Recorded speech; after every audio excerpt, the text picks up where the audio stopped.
नमस्कार, स्वागत है आपका एबीपी गंगा में। मैं हूं अवधेश। आप देख रहे हैं देश प्रदेश का सबसे दमदार न्यूज शो बात तो चुभेगी। एक तरफ भाजपा के खेमे में महाविजय के बाद सरकार गठन को लेकर बैठकों का दौर चल रहा है। लखनऊ के बाद अब दिल्ली में हलचल तेज है। नए मंत्रिमंडल की रूपरेखा पर चर्चा हो रही है। शपथ ग्रहण की जगह भी तय हो चुकी है। तो उधर समाजवादी पार्टी के अध्यक्ष अखिलेश यादव खुलकर मैदान में उतर आए। उन्होंने आज भाजपा पर कई चुभते हुए तीर छोड़े। सपा अध्यक्ष ने कहा कि भाजपा इस चुनाव में बढ़ी नहीं बल्कि घटी है। अखिलेश ने कहा कि इस चुनाव में समाजवादी पार्टी की नैतिक जीत हुई है। बात यहीं खत्म नहीं हुई। सपा अध्यक्ष ने लखनऊ के उस इंटरनेशनल इकाना स्टेडियम को लेकर भी सवाल खड़े कर दिए, जहां योगी सरकार का शपथ ग्रहण होना है। बात तो चुभेगी में इन चुभने वाले बयानों और इसके पीछे की सियासत का पूरा विश्लेषण करेंगे। साथ ही बताएंगे कि बम्पर जीत के बाद योगी सरकार जनता को कौन सा बड़ा रिटर्न गिफ्ट देने वाली है। बने रहिए हमारे साथ और देखते रहिए बात तो चुभेगी।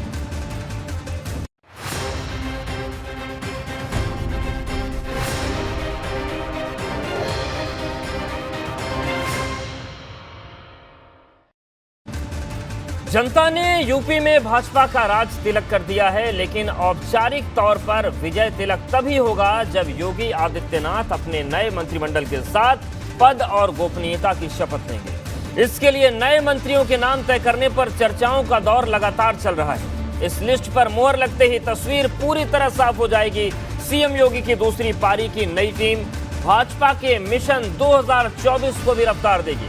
इसके लिए फॉर्मूला पहले से ही तैयार हो चुका है। इससे पहले विपक्ष भी पूरी तरह से एक्शन में।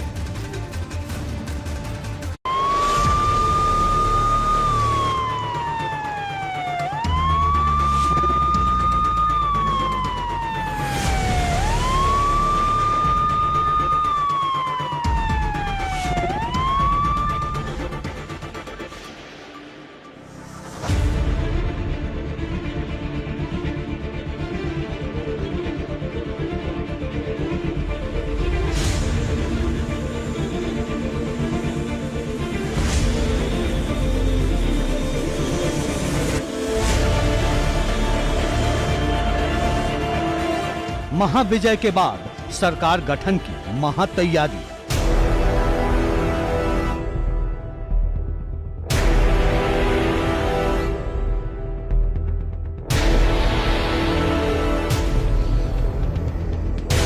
लखनऊ से दिल्ली तक हर हलचल की हर खबर।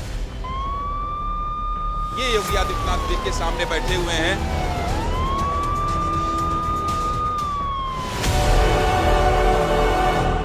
दिल्ली में नई सरकार के गठन पर भाजपा की सबसे बड़ी बैठक।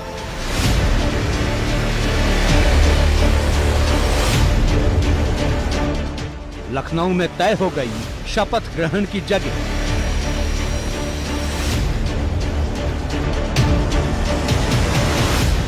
क्रिकेट की रंगभूमि से शुरू होगी राजयोग वाली पारी। मैं आदित्यनाथ योगी ईश्वर की शपथ लेता हूं कि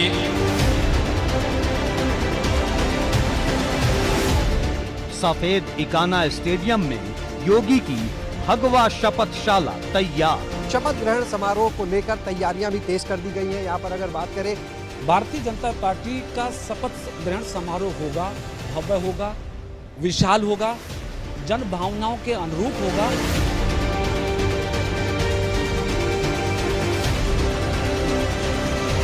अखिलेश यादव ने किया चुभने वाला प्रहार।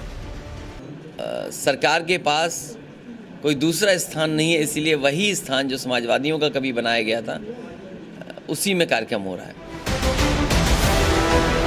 भव्य मंच पर योगी सरकार की होगी दूसरी शपथ। 22 की टीम दौड़ाएगी 24 वाला विजय रथ। तो यूपी की सियासत का सबसे बड़ा सेंटर अब लखनऊ का इंटरनेशनल इकाना स्टेडियम बनता जा रहा है और यहां शपथ ग्रहण की तैयारियां तेज हैं। स्टेडियम के चारों तरफ सख्त पहरा लगा है। चप्पे चप्पे पर पुलिस तैनात हो चुकी है। अंदर जाने की किसी को इजाजत नहीं, लेकिन 50,000 दर्शकों की क्षमता वाले स्टेडियम के भीतर से छन कर आ रही खबरों के मुताबिक शपथ ग्रहण के मौके को भव्य बनाने के लिए जबरदस्त तैयारियां हैं और इस पर अखिलेश यादव कह रहे हैं कि आज भाजपा का काम भी बिना समाजवादियों के काम के नहीं चल सकता।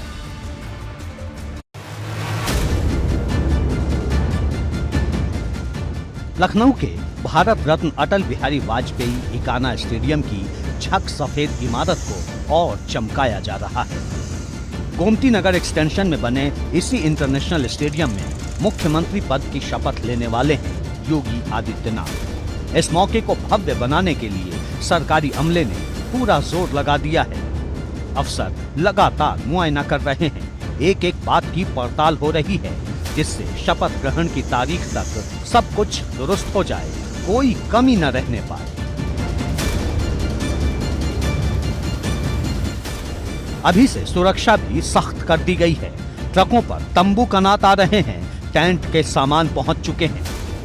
योगी सरकार पार्ट 2 के शपथ ग्रहण समारोह को लेकर जगह फाइनल कर दी गई है और इस बार जो योगी सरकार का शपथ ग्रहण समारोह होगा वो राजधानी लखनऊ के इकाना स्टेडियम में होगा, जिसका पूरा नाम है भारत रत्न श्री अटल बिहारी वाजपेयी इकाना क्रिकेट स्टेडियम। हम वहीं पर मौजूद हैं और शपथ ग्रहण समारोह को लेकर तैयारियां भी तेज कर दी गई हैं। यहाँ पर अगर बात करें तो कल रात में ही पुलिस के आला अधिकारियों ने निरीक्षण किया, मौका मुआयना किया और उसके बाद से यहाँ पर अब पुलिस का पहरा भी लगा दिया गया है। एक प्लाटून पीएसी यहाँ पर तैनात कर दी गई है। आप देख सकते हैं यहाँ पर सुरक्षा कर्मी जो हैं वो मौजूद हैं और फिलहाल अब इस गेट के अंदर जाने की अनुमति किसी को भी नहीं है। 50,000 मेहमानों की क्षमता वाले इस स्टेडियम में तैयारियां तूफानी रफ्तार से आगे बढ़ रही हैं, लेकिन उतनी ही तेजी से शपथ ग्रहण के लिए इस स्टेडियम को चुनने पर गरमा रही है सियासत। सब जानते हैं कि इकाना का पहले नाम बदला गया, भगवान विष्णु के नाम पर वो स्टेडियम बनाया गया था, उसका नाम बदला।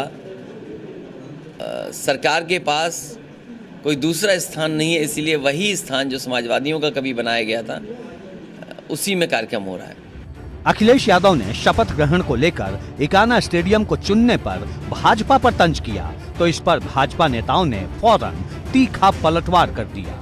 5 साल में तो कुछ किया नहीं, ऐसा अखिलेश जी कह रहे हैं, इसलिए जो हमने इकाना स्टेडियम बनाया उसी में आप लोग शपथ ग्रहण कर रहे हैं।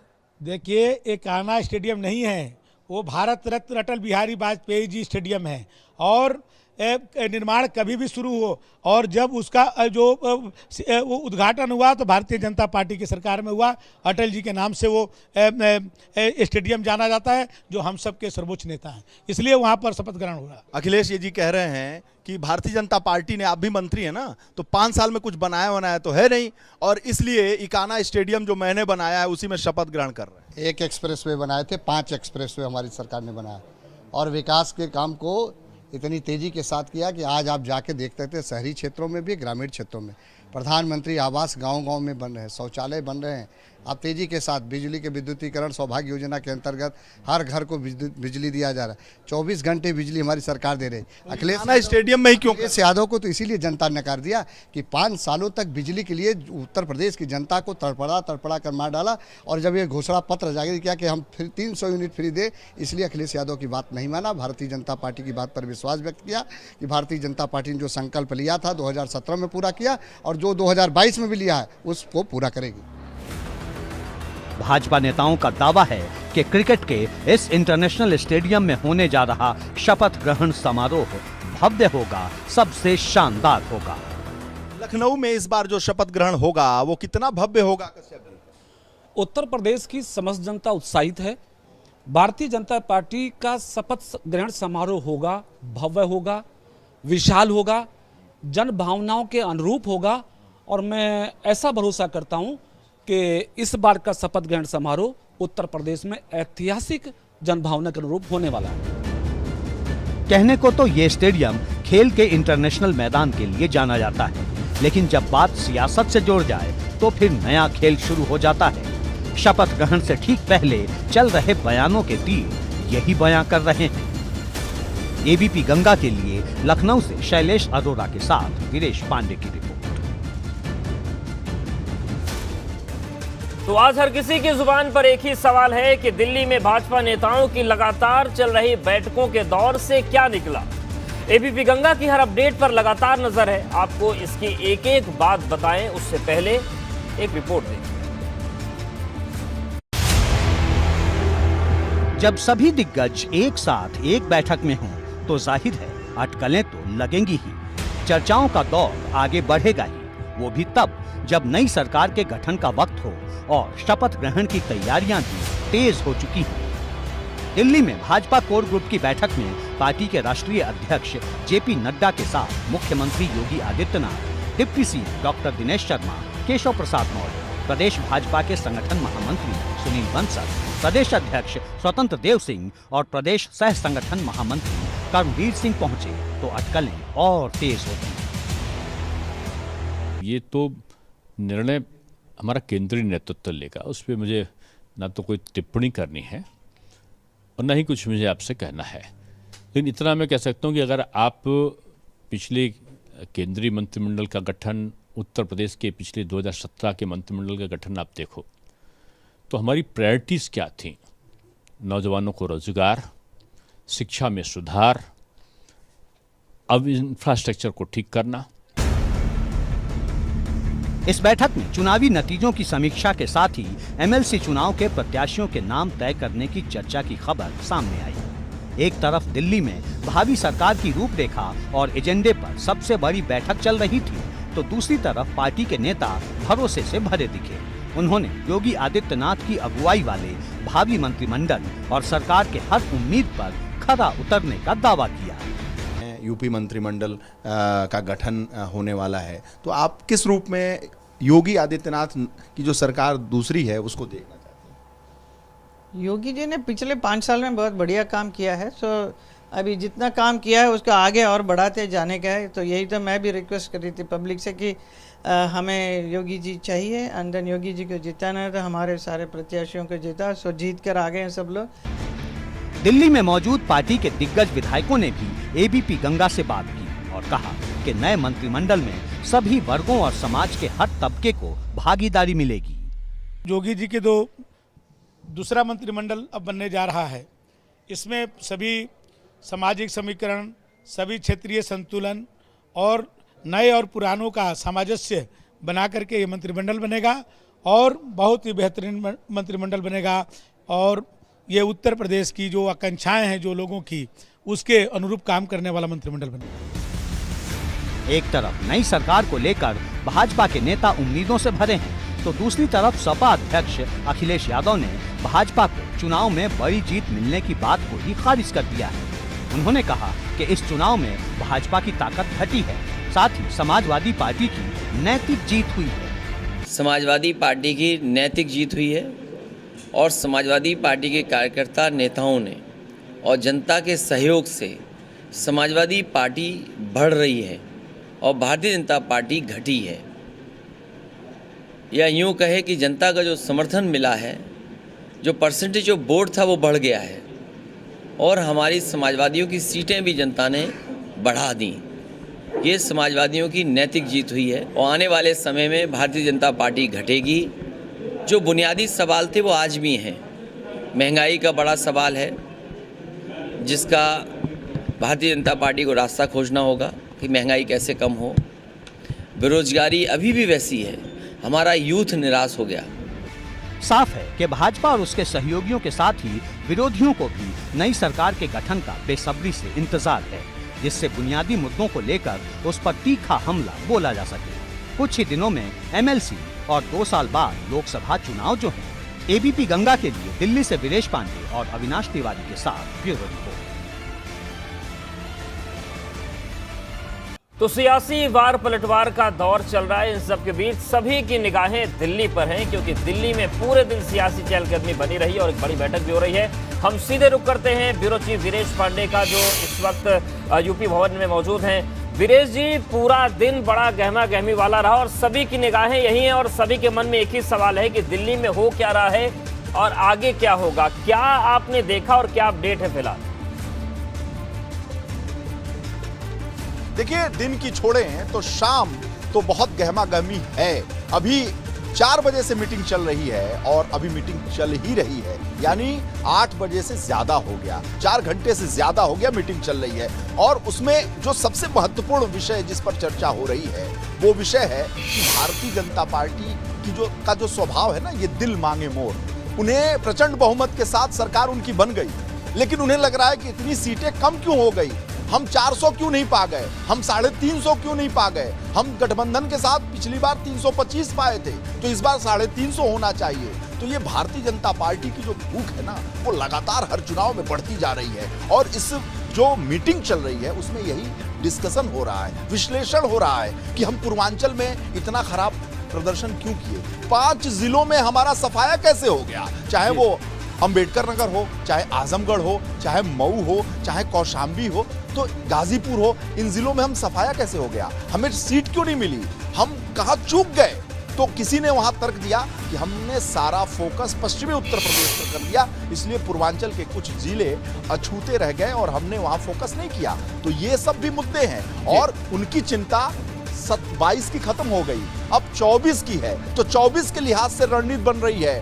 मंत्रिमंडल पे भी थोड़ी बहुत बात चल रही है, एमएलसी के किन सीटों को दिया जाए, कौन सा सीट जीता जाए। हर सीट जीत लेना चाहती है भारतीय जनता पार्टी। तो ये बदली हुई भारतीय जनता पार्टी है। अटल आडवाणी के एरा से अलग मोदी और शाह की ये जो भारतीय जनता पार्टी है, ये दिल मांगे मोर वाली पार्टी है। यानी ये सब्र नहीं करती, इसकी आकांक्षाएं इच्छाएं अनंत हैं और वो चाहती है कि अजेय बने रहे और लगातार सीटों में इजाफा होता रहे। तो यहाँ सबसे महत्वपूर्ण विषय ये है कि इस मंथन में जो सोर्सेज से हमारे पास खबर आई है, तर्क ये दिया गया कि पश्चिम पे ज्यादा फोकस किया गया और जो पश्चिम बिगड़ा हुआ था किसान आंदोलन की वजह से, वहां हमने नियंत्रण में स्थिति कर ली पश्चिम में, और लेकिन हमें पूर्वांचल में और फोकस करना चाहिए था। 2024 में हम और बेहतर करेंगे, तमाम समीकरणों को साधा जा रहा है। और एक और खास बात आपको बता दूं, इन सारे बैठक में एक विषय पर भी चर्चा हो रही है। चर्चा ये हो रही है कि जो हमने गठबंधन दल के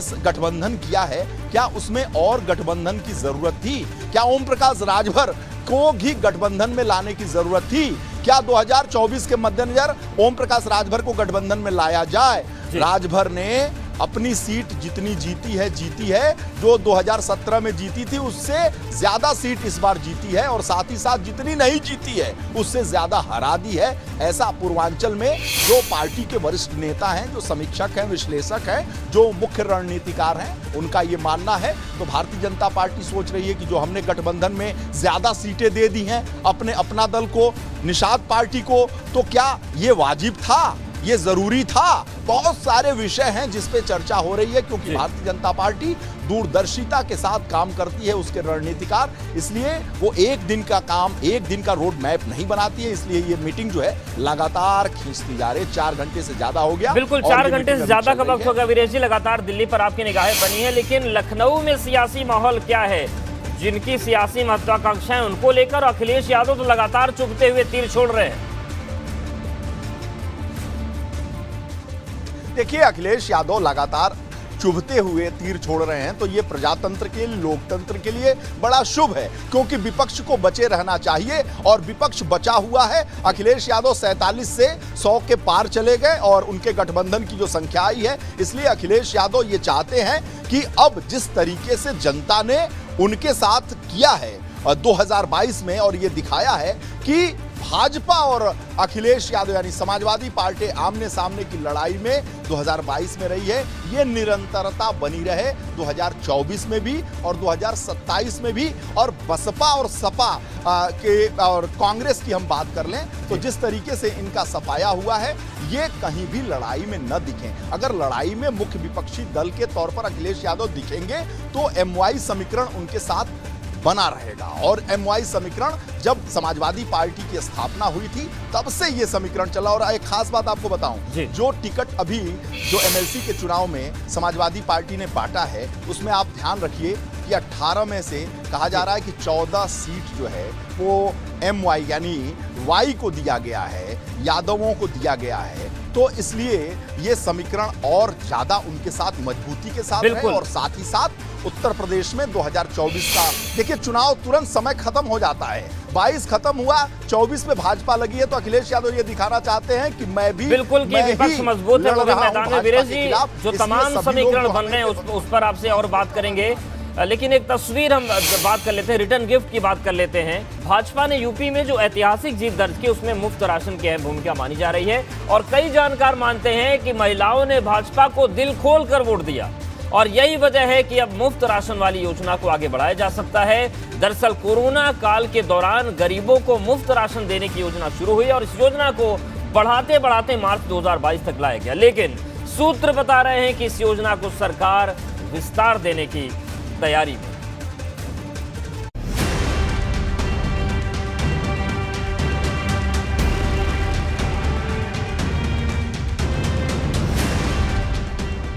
यूपी में भाजपा की ऐतिहासिक जीत के लिए मुफ्त राशन सबसे बड़ा सियासी हथियार बना। हर चुनावी रैली में मुफ्त राशन की गूंज सुनाई दी थी, फिर चाहे सीएम योगी की जनसभा हो या पीएम मोदी का मंच। पहले की सरकारों में राशन की दुकानों से गरीब के लिए भेजा गया अनाज राशन माफिया के पास पहुंच जाता था। दुकान के सामने कब राशन बांटने की तारीख लिखी गई, कब राशन खत्म हो गया, एक गरीब को पता ही नहीं चलता था। पीएम मोदी और सीएम योगी दोनों जानते हैं कि मुफ्त राशन वाला दांव यूपी वालों का दिल जीतने में कितना काम आया, और ऐसे में मुफ्त राशन की योजना को अचानक से बंद करना ठीक भी नहीं। यही वजह है कि यूपी सरकार प्रदेश के 15 करोड़ गरीबों को मुफ्त राशन आगे भी देना चाहती है। इसके लिए खाद्य विभाग ने शासन को प्रस्ताव भी भेज दिया है। नई सरकार के शपथ ग्रहण के बाद पहली कैबिनेट में ही ये प्रस्ताव लाया जा सकता है। दरअसल मार्च के अंत तक ही इस योजना को जारी रखने का ऐलान हुआ था, लेकिन अब सरकार इसे आगे विस्तार देने की तैयारी में है। देखिए, खाद्य तेल और दाल की बढ़ती हुई कीमतों को नियंत्रित करने के लिए और सामान्य जन जीवन को सरल बनाने के उद्देश्य से दिसंबर से मार्च तक के लिए फ्री डिस्ट्रीब्यूशन की योजना प्रारंभ की गई थी, जिसमें एनएफएसए के आच्छादित लाभार्थियों को फ्री 1 किलो नमक, 1 किलो एडिबल ऑयल और 1 किलो चना उपलब्ध कराया गया था। माना जा रहा है कि शासन के निर्देश पर ही खाद्य विभाग ने ऐसा प्रस्ताव बनाकर भेजा है और इस हिसाब से इस प्रस्ताव को हरी झंडी मिलना करीब करीब तय है। खाद्य विभाग ने इस योजना पर आने वाले खर्च का भी आकलन भेजा है। इस योजना का काफ़ी व्यापक असर लोगों के जनजीवन पर पड़ा है और काफ़ी पॉपुलर ये योजना हुई है। वर्तमान में भी इंटरनेशनल सिनेरियो को देखते हुए ये एडिबल ऑयल्स की जो कीमतें हैं वो उनका जो ट्रेंड है वो इंक्रीजिंग ट्रेंड है। उसको देखते हुए ये प्रस्तावित है कि ये योजना जो है अगर आगे विस्तारित की जाती है तो उसका लाभ जनजीवन जो जन सामान्य को काफ़ी मिलेगा। और सूत्रों के हवाले से खबर है कि भाजपा ने इस बार जो संकल्प पत्र जारी किया है उसे भी कैबिनेट की पहली बैठक से ही अमल में लाया जाएगा। भाजपा ने संकल्प पत्र में कहा था कि होली दिवाली पर एक मुफ्त सिलेंडर दिया जाएगा, किसानों की सिंचाई के लिए मुफ्त बिजली दी जाएगी। इसके अलावा गन्ना किसानों के लिए भी कई बड़े बड़े वादे हुए हैं। भाजपा के संकल्प पत्र में ये बात भी है कि देवबंद की तरह मेरठ, रामपुर, आजमगढ़, कानपुर और बहराइच में एटीएस सेंटर बनाया जाएगा। लव जिहाद करने पर 10 साल की सजा और 1 लाख रुपए का जुर्माना सुनिश्चित करने की भी बात कही गई थी। भारत के प्रधानमंत्री जी ने जब भी कोई संकल्प पत्र खासतौर से उत्तर प्रदेश की जनता के सामने प्रस्तुत किया है, भेजा है, तो उस संकल्प पत्र को पूरा किया है। और आज मैं कह सकता हूं वह संकल्प पत्र ही पूरे देश की राजनीति को बदलने वाला काम करेगा। 2017 में जो संकल्प पत्र लिया था उस संकल्प पत्र को पूरा कर दिया। निश्चित रूप से आगामी जो 2022 में जो संकल्प पत्र तैयार किया है पार्टी ने, प्रदेश नेतृत्व और केंद्र नेतृत्व ने, उस संकल्प को भी पूरा करेगी। और उसी संकल्प से उत्तर प्रदेश के गांव, गरीब, झुग्गी झोपड़ी में रहने वाले नौजवान, इंसान, किसान, सबके जीवन में सामाजिक परिवर्तन आपको दिखाई पड़ेगा और विकास की गति तीव्रता के साथ आगे बढ़ेगी। माना जा रहा है कि सरकार गठन के बाद से ही संकल्प पत्र पर तेजी से काम शुरू हो जाएगा, क्योंकि संदेश 2024 वाला भी देना है। एबीपी गंगा के लिए ब्यूरो रिपोर्ट। तो देखा है आपने कि रिटर्न गिफ्ट पर भी बातचीत हो रही है। हमारे साथ ब्यूरो चीफ वीरेश पांडे बने हुए। वीरेश जी, जिस तरीके से योगी सरकार जब पहला टर्म आया तो पहली कैबिनेट की बैठक में ऋण मोचन योजना लाई गई, कर्ज माफ किया गया। क्या दूसरी बार प्रचंड बहुमत में जिस रिटर्न गिफ्ट की बात की जा रही है वो ये अनाज की स्कीम हो सकती है या फिर और कुछ बड़ी तैयारी चल रही है? देखिए, अगर हम बात करें भारतीय जनता पार्टी के शीर्ष नेतृत्व की और भारतीय जनता पार्टी के जो समीक्षक है, रणनीतिकार हैं, उनसे जब ऑफ द रिकॉर्ड बात हुई तो उन्होंने दो बातों पर जोर दिया। उन्होंने कहा कि बुलडोजर का शासन और गरीबों को राशन, ये हिट हो गया, ये चल गया फार्मूला, और इससे हम आगे भी बढ़ेंगे, यानी 2024 में भी बढ़ेंगे। तो बुलडोजर का शासन क्या है? सुरक्षा है, लोगों का सम्मान है, महिलाओं की सुरक्षा है, उनका आत्मसम्मान है, उनकी रक्षा है। तो महिलाओं ने कहा, यह माना जा रहा है, जो एक रिपोर्ट भारतीय जनता पार्टी ने अंदर खाने बनवाई है उसमें यह माना जा रहा है कि महिलाओं ने पुरुषों से ज्यादा बढ़ चढ़कर सुरक्षा के मद्देनजर भारतीय जनता पार्टी को मतदान किया है।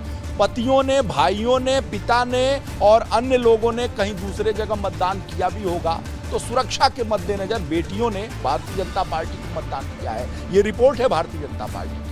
तो बुलडोजर का शासन और गरीबों का राशन, जो गरीबों के घर में राशन गया है, भारतीय जनता पार्टी मान रही है कि किसान आंदोलन के बावजूद किसानों को जिस तरीके से भड़काया गया, तथा कथित तौर पर मैं कह रहा हूं, उस रूप में भी, और चाहे कितनी विपरीत परिस्थितियां रही हैं, भारतीय जनता पार्टी को उबार लिया। भारतीय जनता पार्टी जो प्रचंड बहुमत में बनी हुई है, तो ये गरीबों का राशन जो घर घर पहुंचा है, जो महिलाओं ने खाना बनाया है, जो कहा जा रहा है कि मोदी के नमक का ऋण चुकाया है, जो गरीबों ने। बिल्कुल, ये बड़ी महत्वपूर्ण बात है वीरेश जी कि बुलडोजर का शासन और गरीबों का राशन, वो मानती है कि हमारी जीत में इसका बहुत बड़ा रोल है। बिल्कुल, हमारे साथ आप बने रहिए। कश्मीर फाइल्स फिल्म को लेकर सियासत तेज होने लगी है और यूपी सरकार ने जब इस फिल्म को टैक्स फ्री किया तो जयंत चौधरी ने सवाल उठाए और डीजल पेट्रोल पर टैक्स घटाने की मांग कर दी।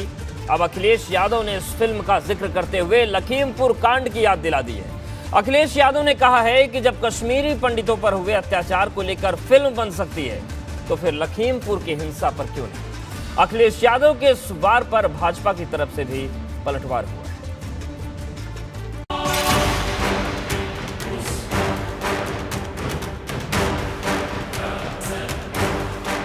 चुनाव के नतीजे आ गए, लेकिन सपा का चुनावी रिजल्ट के आकलन का गुणागणित बिल्कुल अलग है। अखिलेश यादव के इस ट्वीट के हर शब्द पर गौर कीजिए। सपा अध्यक्ष ने ट्वीट किया कि पोस्टल बैलेट में सपा गठबंधन को मिले 51.5% वोट और उनके हिसाब से 304 सीटों पर हुई सपा गठबंधन की जीत चुनाव का सच बयां कर रही है। पोस्टल बैलेट डालने वाले हर उस सच्चे सरकारी कर्मी, शिक्षक और मतदाता का धन्यवाद जिसने पूरी ईमानदारी से हमें वोट दिया। सत्ताधारी याद रखें, छल से बल नहीं मिलता। स्वाभाविक रूप से जो 2022 का विधानसभा चुनाव हुआ, बैलेट पेपर वोटिंग में समाजवादी पार्टी 304 पर जीती, जबकि भाजपा मात्र 99 पर। लेकिन ईवीएम की गिनती में भाजपा कैसे जीती, ये अपने आप में एक सवाल छोड़ जाती है। इधर अखिलेश यादव का ट्वीट सामने आया, उधर भाजपा ने मोर्चा खोल दिया।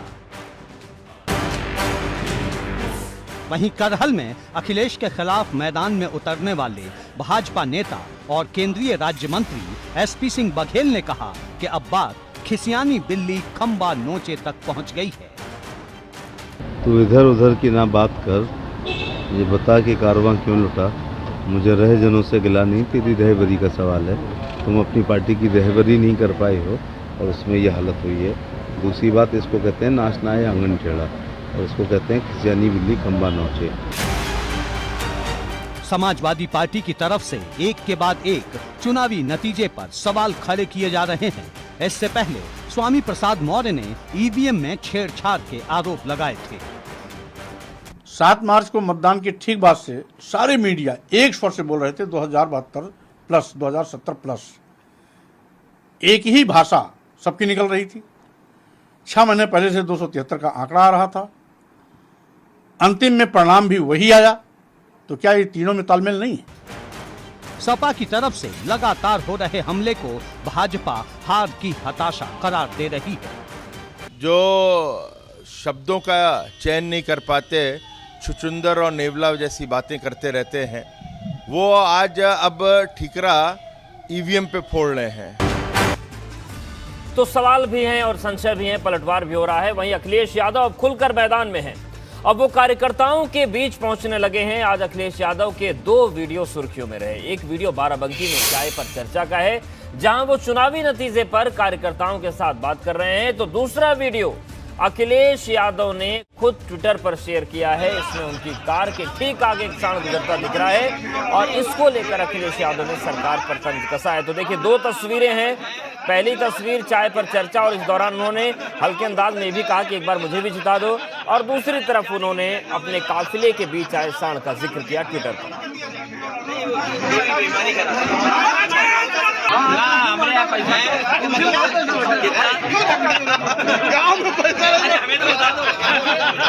जानेंगे नहीं लखनऊ में। तो ये 2 तस्वीरें भी कई सवाल खड़े करती हैं। हमारे साथ ब्यूरो चीफ वीरेश पांडे लगातार बने। वीरेश जी, अब अखिलेश यादव भी खुलकर मैदान में हैं, वो चाय पर चर्चा भी कर रहे हैं, सांड पर ट्वीट भी कर रहे हैं। माहौल ज्यादा गरमाएगा क्या एमएलसी चुनाव को लेकर? और जमीन से न जुड़ने के जो आरोप लगे थे उसका जवाब है क्या ये? देखिए, अगर अखिलेश यादव चाय पर चर्चा कर रहे हैं रिजल्ट आने के 1 हफ्ते के अंदर ही, तो ये समाजवादी पार्टी के लिए बहुत शुभ लक्षण है, क्योंकि जो समाजवादी पार्टी का डीएनए है, जो समाजवादी पार्टी का गठन हुआ मुलायम सिंह यादव के नेतृत्व में, उसका डीएनए यही था सड़क पर लड़ना, लोगों के बीच जाना, लोगों से दुराव नहीं रखना, महल में नहीं रखना, बल्कि लोगों को ठोकना, लोगों के कंधे पर हाथ रखना, लोगों को गले लगाना, लोगों को साथ रखना, यही तो मुलायम सिंह यादव। आप सोचिए कि मुलायम सिंह यादव का जो कम्युनिकेशन स्किल है वो बहुत पुअर है। भारतीय राजनीति में अगर हम देखें तो बहुत कम वो एक्सप्रेस कर पाते हैं अपनी बातों को, लेकिन हजारों लाखों की संख्या में लोगों से उनका जो कनेक्ट रहा है, इसीलिए वो हम कह सकते हैं कि अपने बूते इस देश के सबसे बड़े नेताओं में से एक हैं। अगर मोदी जी की हम बात कर लें और जमीन के नेताओं की बात कर लें तो मुलायम सिंह यादव मोदी जी और मुलायम सिंह यादव में तुलना हो सकती है। ये शुभ संकेत हो सकता है राजनीति में सभा की। वीरेश जी, एक आखिरी सवाल आपसे संक्षेप में जानना चाहेंगे। अगर ये कर रहे हैं जी, तो ये बहुत अच्छी बात है। बिल्कुल अच्छी बात है। एक आखिरी सवाल संक्षेप में जवाब जानना चाहेंगे, जो बैठक को लेकर क्या जानकारी मिल रही है, कितनी लंबी चलेगी जो चल रही है भाजपा की अभी बैठक, और क्या कुछ निकल सकता है इससे? देखिए, कितनी लंबी चलेगी ये तो योगी जी भी अभी नहीं बता पाएंगे, और ये बैठक चलेगी तो ये पार्टी के राष्ट्रीय अध्यक्ष जेपी नड्डा डिसाइड करेंगे, और उससे कुछ बचेगा तो अमित शाह जी डिसाइड करेंगे, और कोर कमेटी की ये बैठक चल रही है। लेकिन ये बैठक निर्णायक बैठक है, और इससे भारतीय जनता पार्टी की उत्तर प्रदेश में जो मंत्रिमंडल है उसकी रूपरेखा तय होगी, और उससे ज्यादा जो एमएलसी विधान परिषद के जो सदस्य हैं उनके नामों पर मुहर लगाई जा रही है। बिल्कुल, यानी कि ये महत्वपूर्ण बात है कि बैठक कितनी भी लंबी चले लेकिन निर्णायक होगी। बहुत मंत्रिमंडल की तो 20 तारीख को एक बार फिर कोर कमेटी की बैठक होगी। जी, बहुत धन्यवाद वीरेश जी हमारे साथ जुड़ने के लिए और बातचीत करने के लिए, तमाम अपडेट्स को देने के लिए। तो उत्तर प्रदेश की बात की, तमाम समीकरणों को हमने समझा। बात कर लेते हैं उत्तराखंड की। उत्तराखंड को लेकर भाजपा की परेशानी खत्म नहीं हो रही है। आज फिर दिन भर दिल्ली में बैठकों का दौर चला। अमित शाह ने देवभूमि से आने वाले सभी सांसदों के साथ बैठक की। माना जा रहा है कि मुख्यमंत्री के नाम पर मुहर तो लग गई है, लेकिन उसे अभी सार्वजनिक नहीं किया जा रहा है। खबर यह भी है कि होली के 1-2 दिन के बाद विधायक दल की बैठक होगी और 20 या 21 मार्च को शपथ ग्रहण कार्यक्रम हो सकता है। दौड़ दौड़ भागा भागा सा, दौड़ दौड़ भागा भागा सा, दौड़ दौड़ भागा भागा सा, दौड़ दौड़ भागा भागा सा। वक्त ये सख्त है, थोड़ा थोड़ा थोड़ा थोड़ा मांगा मांगा सा। चुनाव के नतीजे आए 1 हफ्ता बीतने वाला है, लेकिन पहाड़ पर मुख्यमंत्री कौन होगा, इस सवाल का कोई ठोस जवाब अब तक नहीं मिल पाया है। मंगलवार को पुष्कर सिंह धामी और अनिल बलूनी एक साथ अमित शाह से मिलने संसद भवन पहुंचे थे। इस मुलाकात ने अनुमानों का दायरा थोड़ा सीमित तो किया था, लेकिन इस मुलाकात का भी कोई माकूल जवाब नहीं मिला। सीएम वाले सस्पेंस के बीच उत्तराखंड के सभी लोकसभा और राज्यसभा सांसदों ने अमित शाह से मुलाकात की। मुलाकात की तस्वीरों को अनिल बलूनी ने ट्वीट किया, जिसके बाद फिर सवाल बड़ा हो गया कि आखिर भाजपा आला कमान के मन में चल क्या रहा है। उत्तराखंड में भारतीय जनता पार्टी को प्रचंड बहुमत मिल गया है, लेकिन जिस तरीके से खटीमा में मुख्यमंत्री पुष्कर सिंह धामी चुनाव हार गए हैं, इसके बाद से लगातार राजनीतिक गतिविधियों में दिल्ली में खासतौर से बात करें तो तमाम सारे विधायक और इसके साथ साथ तमाम सारे पार्टी के पदाधिकारी लगातार मंथन कर रहे हैं।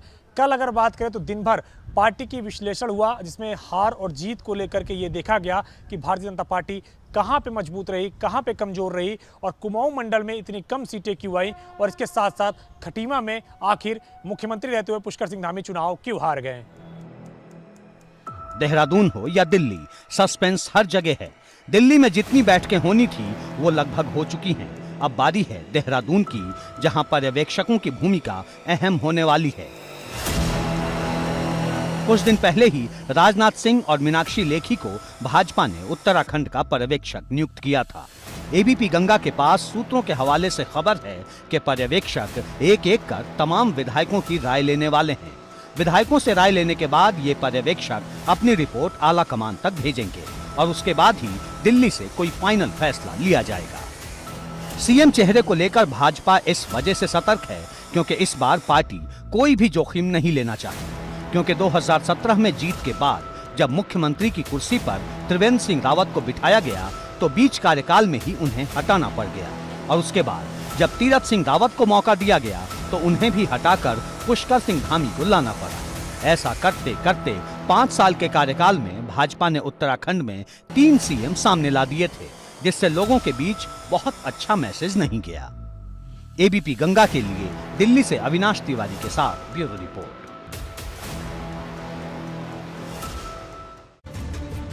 तो ये तस्वीर आपको हमने दिखाई और सीधे रुक कर लेते हैं अविनाश का। अविनाश हमारे साथ बने। अविनाश, जो सियासत का उत्तराखंड वाला सस्पेंस है, इसको लेकर क्या खबरें आ रही हैं, क्या हो रहा है सियासी अंदर खाने में, चाहे हम देहरादून की बात करें चाहे दिल्ली की बात करें? देखिए, अगर बात करें तो देहरादून में जरूर लोग इंतजार कर रहे हैं कि उनके राज्य का मुख्यमंत्री कौन होगा, लेकिन दिल्ली में अगर बात करें तो दिल्ली में साफ तौर पे सभी वहां के विधायक और वरिष्ठ नेताओं को कह दिया गया है कि आपके सुझावों को, आपके विचारों को पार्टी जान चुकी है। अब आपको दिल्ली आने की जरूरत नहीं है। जो भी निर्णय होगा देहरादून में पर्यवेक्षक पहुंच के आपको निर्णय बताएंगे और आपको जो उत्तराखंड का नया मुख्यमंत्री बनना है उसके बारे में बताएंगे। फिलहाल अगर अभी बात करें तो पार्टी लगातार मंथन के मोड में है कि उत्तराखंड में किसको कमान दी जाए, कौन सा वो चेहरा हो सकता है जो अगले 5 वर्षों तक सशक्त तरीके से उत्तराखंड राज्य को चला सके, संगठन और सरकार में समन्वय बैठा सके और फिर से एक बार 2027 में पार्टी को विजय दिला सके। लेकिन उससे पहले बड़ी चुनौती 2024 की होगी, जहां पे राज्य की 5 लोकसभा सीट को जिता सके। तो इन तमाम सारी चीजों को लेकर के अभी मंथन जारी है लगातार बदस्तूर। जो तमाम सारे नेता हैं उनके फीडबैक ले लिए गए हैं। पार्टी आलाकमान अभी भी लगातार विचार कर रहा है। प्रधानमंत्री नरेंद्र मोदी, पार्टी के राष्ट्रीय अध्यक्ष जेपी नड्डा और गृह मंत्री अमित शाह लगातार संगठन महासचिव बीएल संतोष के साथ मंथन कर रहे हैं। प्रधानमंत्री आवास पर बिल्कुल, और यानी कि अविनाश ये स्पष्ट कर दिया गया है कि राजकुमारी हो चुकी है। अब बहुत जल्दी क्या निर्णय वो सामने आ जाएगा। शुक्रिया आपका हमें जानकारी देने के लिए, अपडेट को देने के लिए। तो दिल्ली में क्या चल रहा है वो तस्वीर स्पष्ट की अविनाश ने बता। पर नए सीएम के नाम को लेकर जितना इंतजार बढ़ रहा है, नेताओं की उम्मीदें भी उतनी ही बढ़ती जा रही। कई ऐसे विधायक हैं जो अपनी बारी का इंतजार कर रहे हैं। कुछ विधायकों ने तो खुलकर बोल दिया, लेकिन आखिरी फैसला हाईकमान को लेना है, क्योंकि जिन 3 फॉर्मूलों पर भाजपा आलाकमान काम कर रहा है उसमें से कोई भी फैसला फाइनल हो सकता है।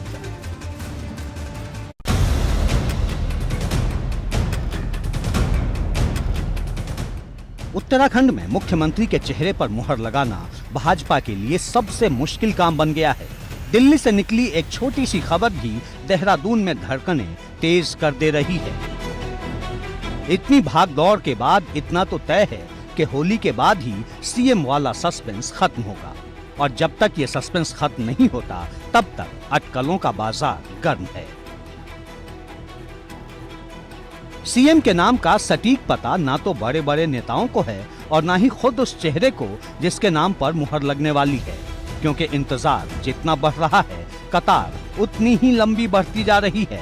भाजपा शुरू से ही 3 विकल्पों पर काम कर रही है। पहला विकल्प ये है कि हारे हुए पुष्कर सिंह धामी को ही फिर से सीएम बना दिया जाए। दूसरा विकल्प ये है कि जीते हुए विधायकों में से किसी चेहरे का चुनाव हो, और तीसरा विकल्प ये है कि लोकसभा या राज्यसभा सांसदों में से किसी के नाम पर मुहर लगा दी जाए। अगर पुष्कर सिंह धामी फिर से चुन लिए जाते हैं तब तो बात ही खत्म हो जाएगी, लेकिन अगर पार्टी किसी दूसरे चेहरे की तरफ देखती है तो उम्मीदों के कई सिर उठ चुके हैं। कोई भी ये खुलकर नहीं बोलेगा कि वो सीएम नहीं बनना चाहता। इस रेस में कई नाम हैं जो खुद को सीएम के चेहरे के तौर पर आगे करना चाहते हैं। इस रेस में दो नाम सबसे ज्यादा चर्चा में हैं। पहला धन सिंह रावत का नाम है, जो गणेश गोदियाल को हराकर फिर श्रीनगर से चुनाव जीते हैं, और दूसरा नाम है मदन कौशिक का, जो संगठन से आते हैं और भाजपा का मजबूत चेहरा है। इसके अलावा कुछ और विधायक खुद को सीएम की रेस में आगे कर रहे हैं, जैसे गणेश जोशी, जो कई बार विधायक रह चुके हैं और धामी सरकार में मंत्री भी रहे। इसके अलावा प्रेमचंद्र अग्रवाल का नाम भी है, जो पिछली सरकार में विधानसभा अध्यक्ष रहे और 4 बार से विधायक हैं। साथ ही महिला चेहरे के तौर पर रितु खंडूरी के समर्थन में भी उनके नाम का शोर सुनाई दे रहा है। निश्चित रूप से चौथी बार यदि मैं विधायक बनाऊं तो इच्छा स्वाभाविक रूप से रहेगी, लेकिन अंतोगत्वा निर्णय हाईकमान का रहता है, और मेरे हाईकमान का निर्णय चूँकि वो सारे पहलू पे, सारे समीकरण पर विचार करता है, तो जो भी नेतृत्व तय करेगा उसको स्वीकार करेंगे। मुख्यमंत्री जो केंद्र तय करेगा हम सब उनके साथ खड़े हैं, और जल्दी विधायक दल की बैठक जब भी होगी उसके बाद नेता का चयन होगा तो नई सरकार का गठन हो जाएगा। देखिए, मैं पहले कह रहा हूँ आप लोगों को, जो भी हमारा केंद्रीय नेतृत्व तय करेगा हम सब उनके साथ खड़े हैं। मुख्यमंत्री पद क्या हो जाएगा? होली के बाद। आपका नाम भी लिस्ट सबसे लिस्ट में ऊपर चल रहा है दिल्ली। होली के बाद। होली के बाद कह दिया। होली के बाद। हर किसी के मन में एक उम्मीद है कि अगर पार्टी सबको चौंकाते हुए चुनाव से पहले पुष्कर सिंह धामी को सीएम बना सकती है तो वैसा ही चौंकाने वाला फैसला फिर क्यों नहीं ले सकती। इसी उम्मीद के सहारे कई विधायक कई दिनों से दिल्ली में दिख रहे हैं। एबीपी गंगा के लिए दिल्ली से अविनाश तिवारी के साथ ब्यूरो रिपोर्ट। तो दिल्ली से देहरादून के बीच की दौड़ लगातार चल रही है। हमारे साथ ब्यूरो चीफ अजीत राठी जुड़ रहे हैं। अजीत जी, जिस तरीके से तमाम संदेश, तमाम कयास चल रहे हैं, लेकिन जो फाइनल मैसेज है वो देहरादून कब पहुंचेगा और देहरादून का पारा क्या है इस वक्त सियासी दौर पर? अब देखिए, वाकई जो ये इस समय परिस्थितियां बन गई है, तो जितने भी विधायक हैं वो दिल्ली दौड़ रहे हैं। उनका दिल्ली में उन्होंने अपने जितने भी नेता हैं जिनके साथ जिनके कैंप में वो अपने आप को समझ पाते हैं, तो वहाँ के उन्होंने डेरा डाला हुआ है। और पुष्कर सिंह धामी 2 दिन दिल्ली रहने के बाद आज लौट आए और वो अपने गाँव नंगला तराई, जो उनकी विधानसभा क्षेत्र खटीमा में पड़ता है, वहाँ पर हैं, और वो कल भी वहाँ रहेंगे। कल वो देहरादून लौटेंगे। धीरे धीरे अब ये हो गया है कि चूँकि होली का त्यौहार भी है, तो जो दिल्ली जो बड़ी संख्या में लोग यहाँ से विधायक और संगठन के लोग गए थे वो लौटना शुरू हो गए हैं, क्योंकि उन्हें अपने अपने क्षेत्रों में होली का पर्व भी मनाना है। और पार्टी की तरफ से एक लाइन तो क्लियर हो गई है, बाकी कुछ क्लियर हो या ना हो कि जो भी कुछ होगा होली के बाद होगा। अभी आपने सुना भी होगा, मदन कौशिक ने भी ये कहा कि अब होली के बाद होगा जो भी होना होगा। अब होली इसलिए भी पार्टी ने स्ट्रेटेजिकली ये सोचा होगा कि इस बात को होली के बाद ही रखते हैं। किसकी होली बदरंग होती है, किसकी होली बहुत कलरफुल होती है, ये देखने वाली बात होगी। अगर होली से पहले ये फैसला हो जाता तो बहुत सारी चीज़ें मतलब बदरंग हो सकती थी और इनकी खुशियों के रंग को वो मैला कर सकती थी। लेकिन अब जो स्थिति बन गई है, अवधेश, यहाँ पर इंतजार की इंतहा हो गई है। यहाँ प्रदेश की जनता, भारतीय जनता पार्टी के कार्यकर्ता, मीडिया जगत के तमाम लोग केवल इस इंतजार में है कि यहाँ उत्तराखंड का मुस्तकबिल कौन होने जा रहा है। बिल्कुल, कौन होने जा रहा है। और अजीत जी, अगर हम बात करें उत्तर प्रदेश की, तो उत्तर प्रदेश में कम से कम जगह पता चल गई, तो उत्तराखंड वाले लोग ये मांग कर सकते हैं कि कम से कम जगह तो बता दो, शपथ ग्रहण की सीएम बनेगा जो बनेगा। बिल्कुल बिल्कुल अवधेश, देखिए, चूंकि उत्तर प्रदेश की परिस्थितियां बिल्कुल अलग हैं, वो अलहदा हैं बिल्कुल। वहाँ मुख्यमंत्री जो चुनाव लड़ रहे थे, जिनकी अगुवाई में चुनाव हो रहा था, वो चुनाव हारे नहीं हैं, वो चुनाव जीत गए हैं। तो यहाँ पर ये एक कशमकश पार्टी के भीतर है कि सेना तो जीत गई, सेनापति हार गया, और उस हारे हुए सेनापति पर पार्टी को दांव लगाना है कि नहीं लगाना है, इसी जद्दोजहद से पार्टी गुजर रही है। प्रजातांत्रिक मूल्यों का ख्याल रखते हुए पार्टी क्या ऐसी एक नई परंपरा को जन्म देने जा रही है कि हारे हुए मुख्यमंत्री को मुख्यमंत्री बना दिया जाए? बिल्कुल, क्योंकि उसके नेतृत्व में ही ये उसी युवा चेहरे पर चुनाव जीता गया है। बिल्कुल जीता गया था, लेकिन सेनापति हार गए। अब ऐसे में क्या चीजें होती हैं वो निगाहें बनी हैं, और आपसे लगातार अपडेट देते रहेंगे। बहुत धन्यवाद आपका हमारे साथ जुड़ने के लिए और बातचीत करने के लिए। तो देखिए, ये पूरी तस्वीर है और यहाँ पर इंतजार हो रहा है कि आखिर क्या होगा, कौन मुखिया बनेगा। बात तो चुभेगी में फिलहाल इतना ही।